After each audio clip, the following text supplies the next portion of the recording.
इस समय अपने यहाँ की लड़कियों के बीच में एक अलग सा ट्रेंड चला है भाई बनाने का। और उनको लगता है कि सामने वाला लड़का उनका भाई है और वो हमारे साथ अच्छा करेगा। लेकिन एक बात बताओ बहन, जो लड़का अपनी माँ को एक गिलास घर में पानी नहीं देता, अपनी रियल की बहनों से लड़ता है, वो तुम्हारे पास इसलिए आया है कि तुमको बहन बनाना चाहता है? नहीं।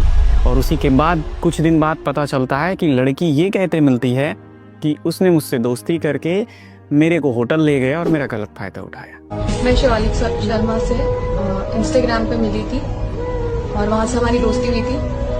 और जब समझाओ तो लड़कियों को नहीं समझ आता।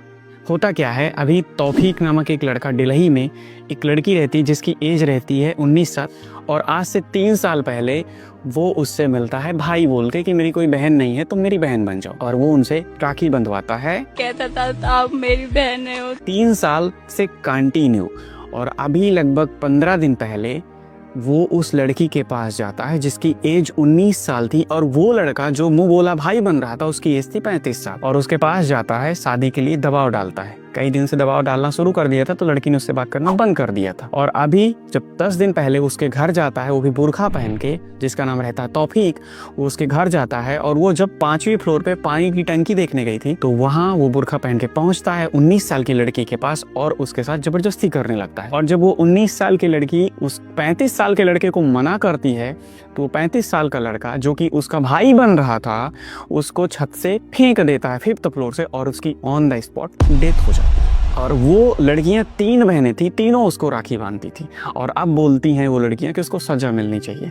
कहना सिर्फ ये है कि यहाँ पे भाई नामक प्राणी सिर्फ हमारे घर का ही होता है, उसके बाद तुम्हारे कॉलोनी का, तुम्हारे क्लास का, ये सब 99% लड़के हवस के भरे हुए हैं। और तुमको लगता है कि वो भाई बन रहा है तुम्हारा। दीदी, जो लड़का अपनी माँ का नहीं है और एक लड़का जिसको अपने फ्यूचर की चिंता नहीं है, खुद उसकी लाइफ बर्बाद हुई पड़ी है, खुद ना तो वो फिजिकली फिट है, ना ही उसकी कोई जॉब लग रही है, और वो तुम्हारे पास बोलता है कि आप ये फॉर्म भर लो, आप ये फॉर्म भर लो। अगर वो इतना ही केयरफुल हो ना तो सबसे पहले अपनी लाइफ बेटर करेगा, उसके बाद आपको बेटर बनाने की सोचेगा। और आजकल की लड़कियां यही नहीं समझती हैं, और उसके बाद धीरे धीरे वो जब इनका यूज़ कर लेते हैं तो उसके बाद ये लड़कियां रोती हैं कि मेरा उसने यूज़ किया। और इसका खामियाजा भुगतना पड़ता है लड़कियों को। तो हो सके तो सावधान हो जाओ।